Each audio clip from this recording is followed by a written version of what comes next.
My name is Tim Carter. This is a brief lesson for the Koine University and extension of imkoine.org. I am Koine.org.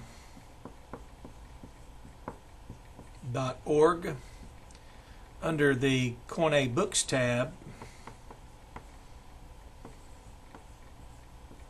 you can download a PDF entitled The Bible Doctrine of Time.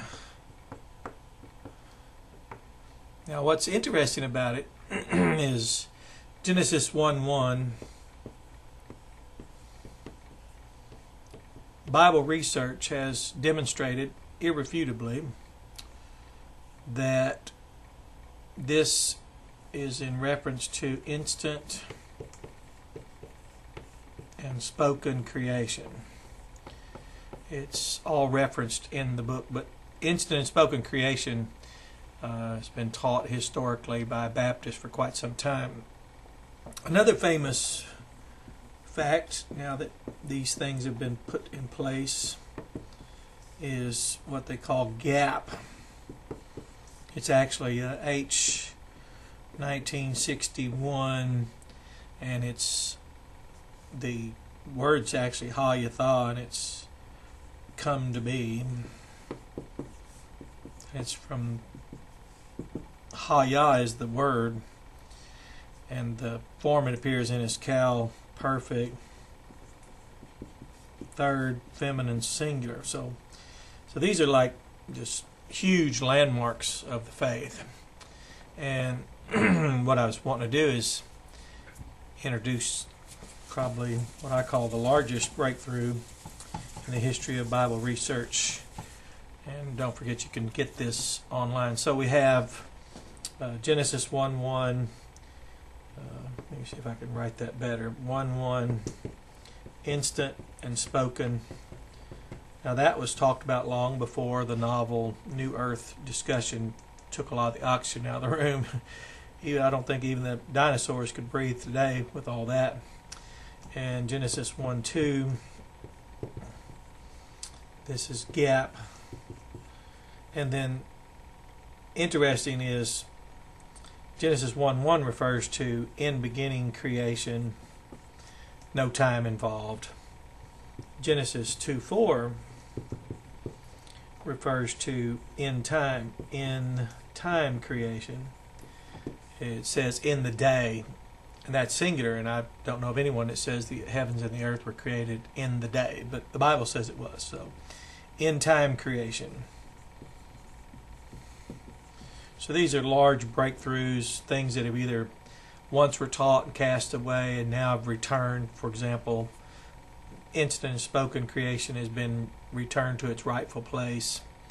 That's proven irrefutably when you read the book Bible Doctrine of Time, Dr. John Penn. I'm a research assistant of his, Dr. Eddie Johnson. I call him Doctor to poke at him and have fun. But he's president of Koine University. This is a lesson for Koine University. But now, among all of this, the landmark that I'm happy for him, Genesis, written by Moses, and then Psalm 90, verse 4, written, that psalm by Moses, and then 2 Peter 3:8 that quotes and teaches Moses' lesson. All of this from Genesis. Now we have the big one here, if you will.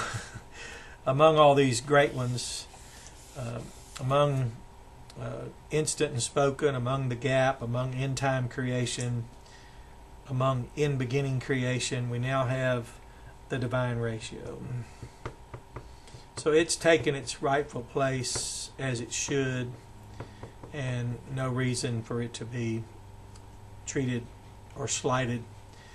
It will now belong up here. I think it's greater than all these because it requires an understanding of these to even look for this. So before I ever looked for 12,500 times 360 equals 4.5 million, times 1,000 equals 4.5 billion. And I asked a Master of Science in Education, what's the level of mathematics, arithmetic, 3rd grade. So that was good. I like things that are easy to understand. And then when I learned, went back, as Brother Penn always sends us back to make sure we find what we were missing, and we say, what are we missing? He says, you'll tell me when you come back. So that's been a joy to be challenged. But Jesus said there's 12 hours in a day. Well, that would be where people get the 6,250. And since it's as 1,000, the approximate, that's what that is, approximately 6,250. So that's enough. You can read the PDF free of charge. It's available. Brother Penn wants these resources out there everywhere. But what I'm excited about and encouraged about is through all this labor and toil, something that has been, let's say, a landmark that had been removed, or maybe, as we would say jokingly, mossed over, or the keystone was tossed down the hill. Incident spoken have been returned to their rightful place. Gap is where it's always been. End time creation as opposed to in beginning creation. And then, of course, the divine ratio. So enjoy this. It's encouraging. I would be much more thorough, but the PDF is too easy to read and too good of a resource for me to just simply rewrite all this. We have other video. This is basically just an announcement that the divine ratios passed the test, and on no feedback to date on a global scale, and even with a few think tanks, if you will, reading it, reviewing it, evaluating it, and giving us feedback. It's all good. So enjoy it and have a blessed day.